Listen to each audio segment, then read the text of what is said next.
Greetings everyone, welcome to Leo Club of Wattala presents the second episode of Chat with Youth program season 1. I am your host, the past president of Leo Club of Wattala, Leo Mayuran Vivek.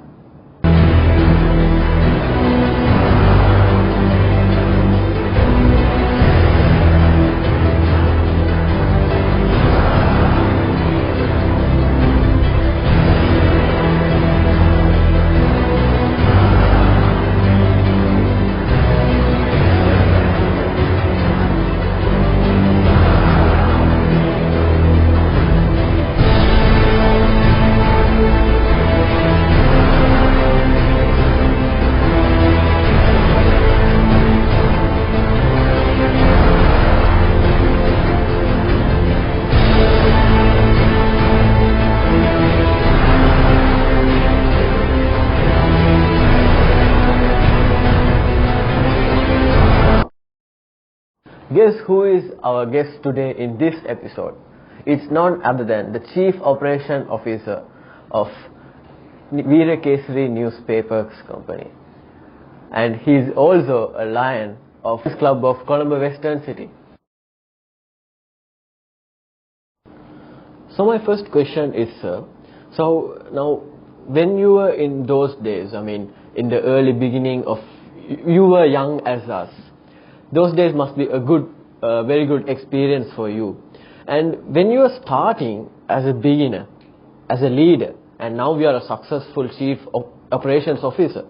So when you are starting as a leader, how did you embrace yourself as a leader? And how did you become a leader? Like, what experiences did you gain? And how did you show yourself as a beginner level in the leadership?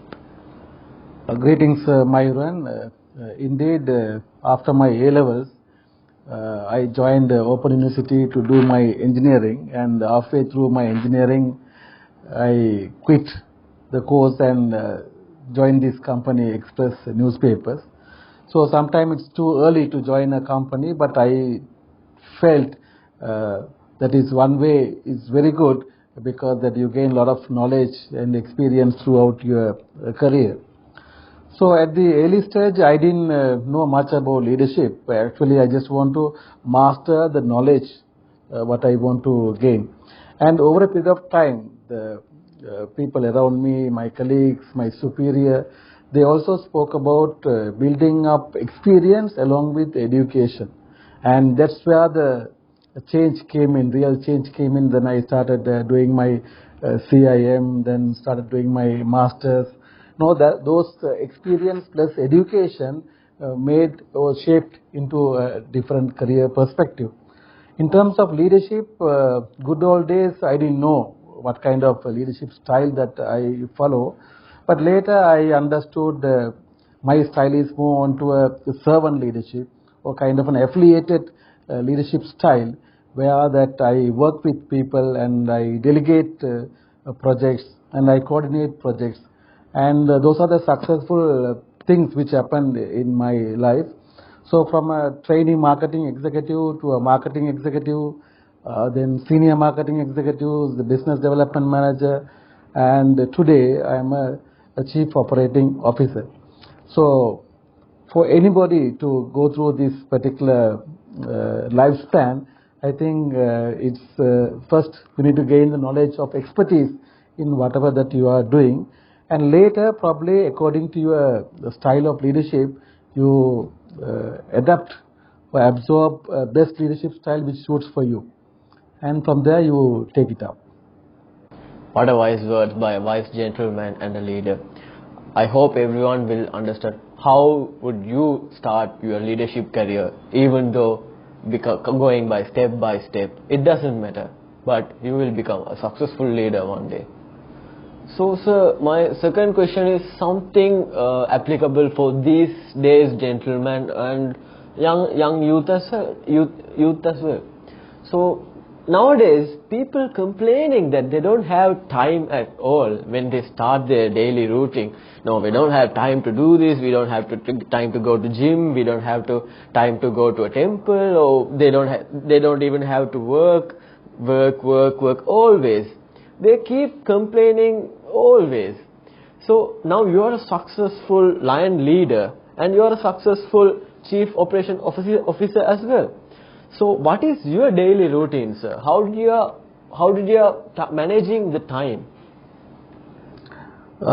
Yes, Leo Mayuran. In fact, not only the Chief Operating Officer of Express Newspapers Group, and I also serve on other boards also.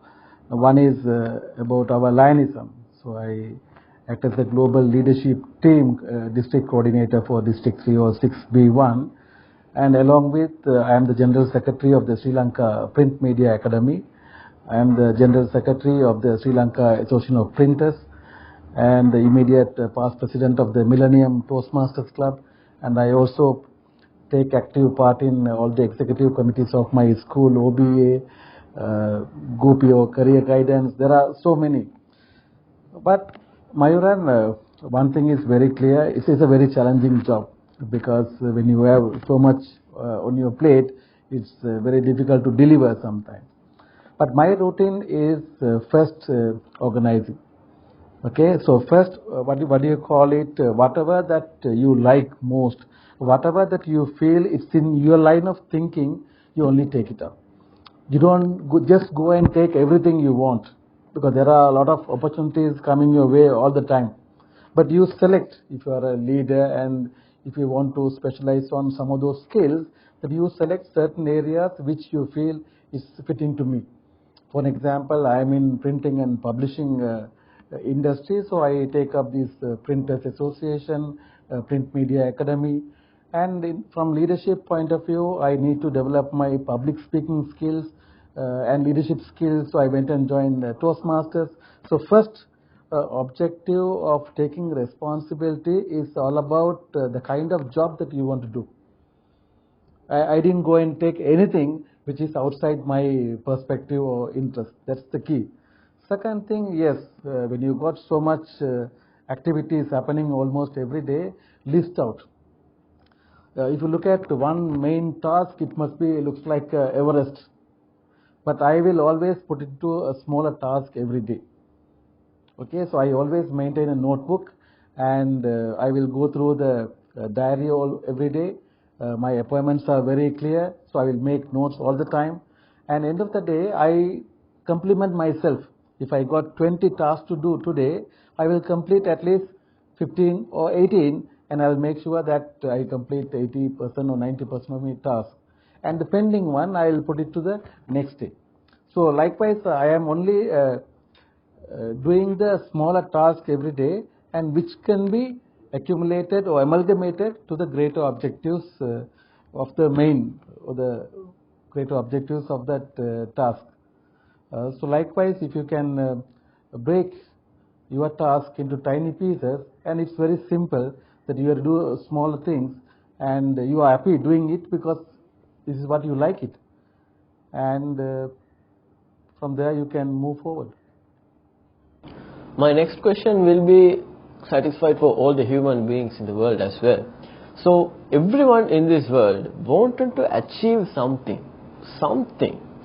So whatever now, if they join an organization or if they join a company, when they are in the first level of position, they wanted to go up.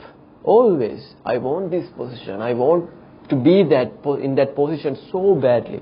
And once they go there, they wanted to go more and more. They are not stopping. Is this kind of attitude is unacceptable, or sometimes is it acceptable? What do you think about this, sir? Leo Mayuran, I think this is a personal objective of each and every individual. I will give the perspective of both sides. One, the first concept which I followed is a leader without a title. Okay, so when you look for all these designations and authorities, probably sometimes the designations are coupled with perks.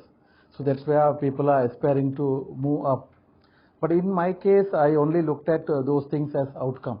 You do your best and leave the rest to others to decide. So I think your focus should be on your job, what you are doing. And if you are so passionate about what you are doing, don't worry about the outcome. Because I think I am in Lionism for last 17 years, and I did my job, that's all. And every time when a governor elected, they pick me for some jobs or the responsibility. I was a zone chairperson, region chairperson, district chairman, district coordinator.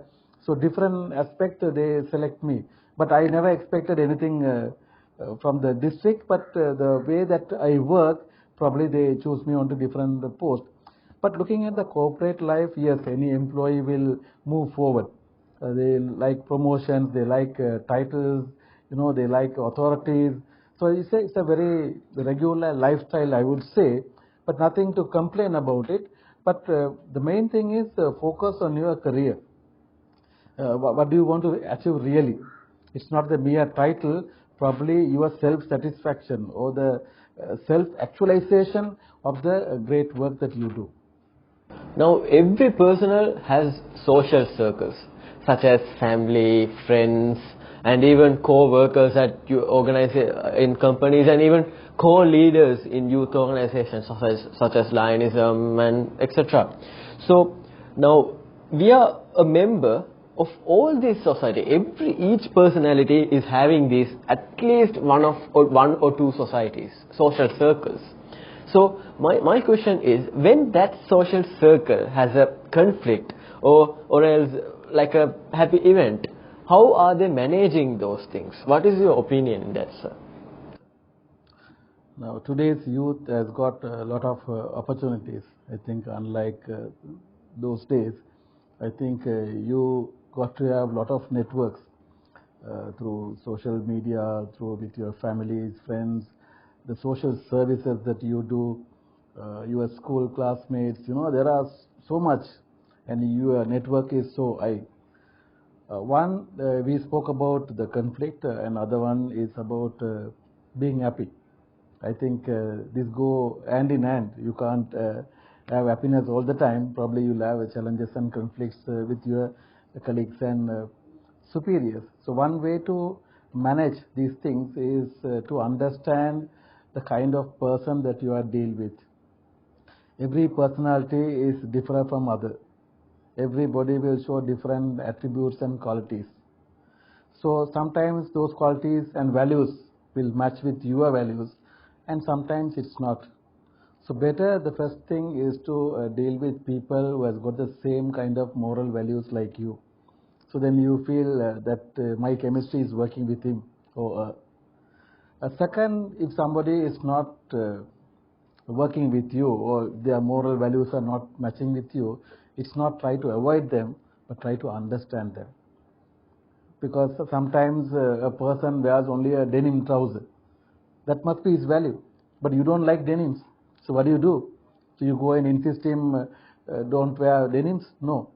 So you accept himself as saying his passion, his likeness towards denims. Let me accept it. So likewise, there are so much of vegetarians, non-vegetarians. I get all these confusion when I meet people, but I understand them. Because leadership is all about understanding people. It's all about influencing people to achieve the common objective.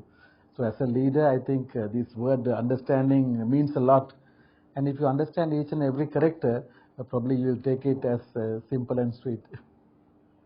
Understanding and respecting. What a such quality to become a leader, which says by a great leader I have ever seen. Try not to avoid people if you are not satisfied with them. Try to understand and respect them. I hope all the young leaders will get inspired by these words. So you see, sir, nowadays every youth has each unique style and each unique talent. So for example, some people goes with sports and stuff. Some people shows their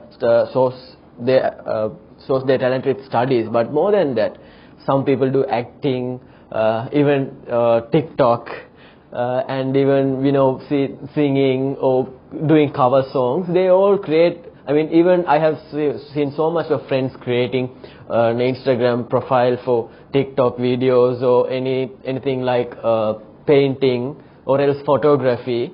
I mean, there are so much of talents hidden in our youth.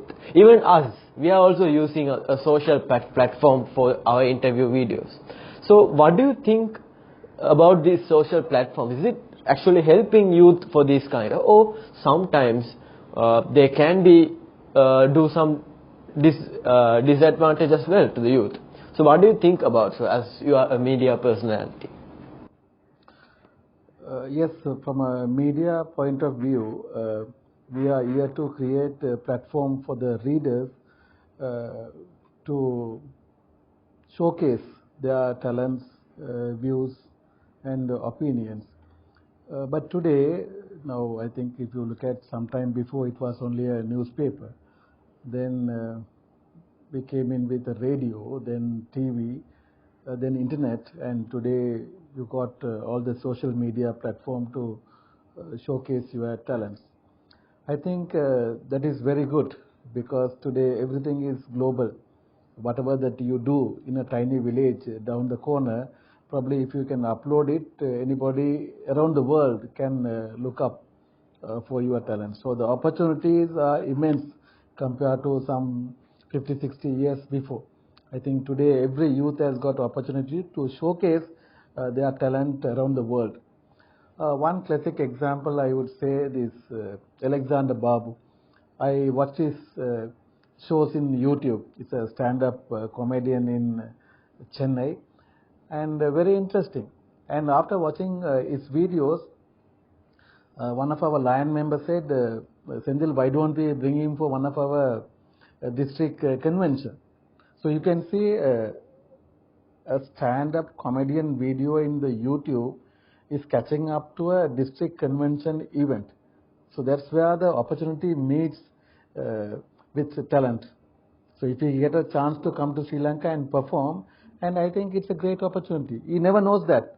He just only uploaded his video in the YouTube, and somebody here in Colombo is watching and inspiring, and he said, why don't we give a chance to him?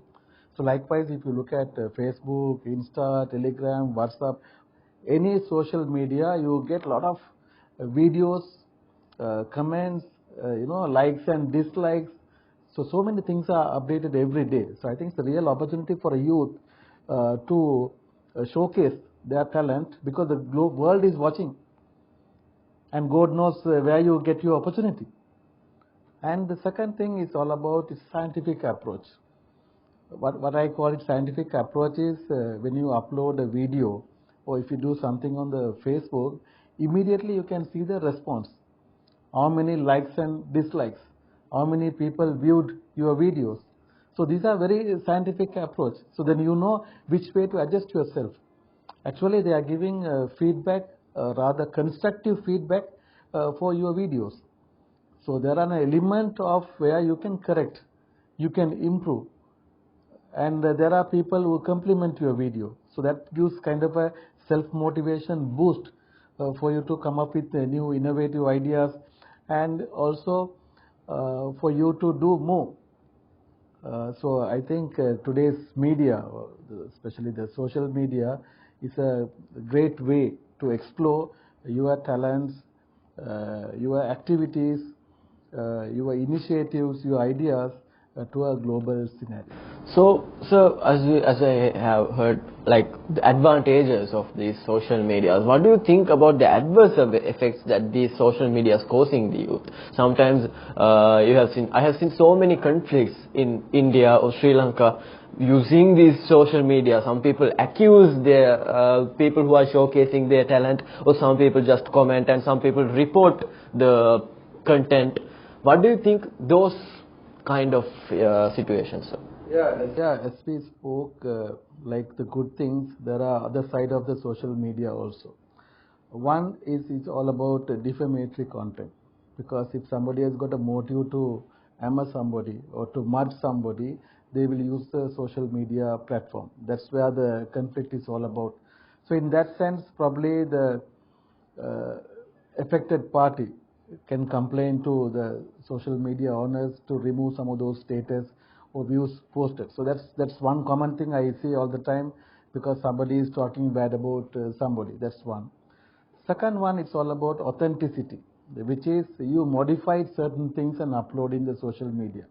For example, now we are in a pandemic situation, the corona situation, and recently somebody uploaded a video saying that one nurse is vaccinating or injecting without taking the vaccination, and this particular video went viral. But then when we do the fact checking, this happened somewhere in India, not in Sri Lanka. So sometimes these videos are misleading because unless and otherwise you don't know the authenticity of that particular video, people can be easily misled because that you showcase something thinking that's very original. Third one, it's all about addiction. Anything is too much is addiction, what we call. So that today's youth, since they got the smartphone in their and all the time, I think it's almost like 24/7. When you wake up in the morning, you just look at your phone and see what are the WhatsApp or the Facebook updates, and until midnight you are with the phone. So those addictions sometimes will create some sort of a psychological influence in your mind. So better, I think, if you spend some time only with the phone, then it's fine. But otherwise, better you do something called the diversion. So now we are looking at another point called diversion from a youth, morning till evening or morning till night, what kind of activities they are doing. Now that's the reason why these Leo clubs going out and playing football or cricket, reading a book, because you need this diversion, then your mind is very crystal clear. Otherwise, if you are being with the phone from morning till night, sometimes the kind of messages that you are getting, it's very complex and you are distracted all the time. So if you can use the phone, or if you can use the social media wisely, I think that's the best part of your life. Addiction, misleading, abuse, these things should stop, and we have to be aware of these things currently these days in social medias.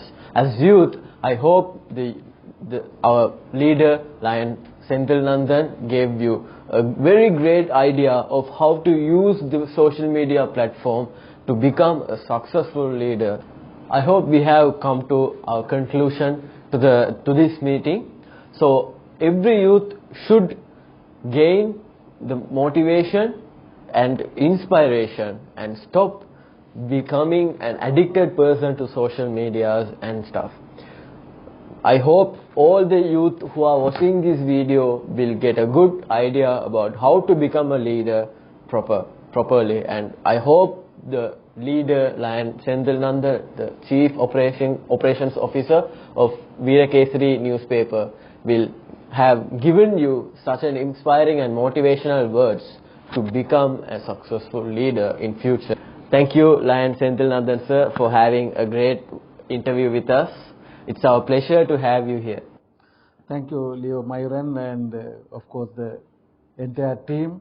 I think you guys got to have a lot of potential in the future. So be focused and be a volunteer, because this voluntary thing will teach you a lot of new skills.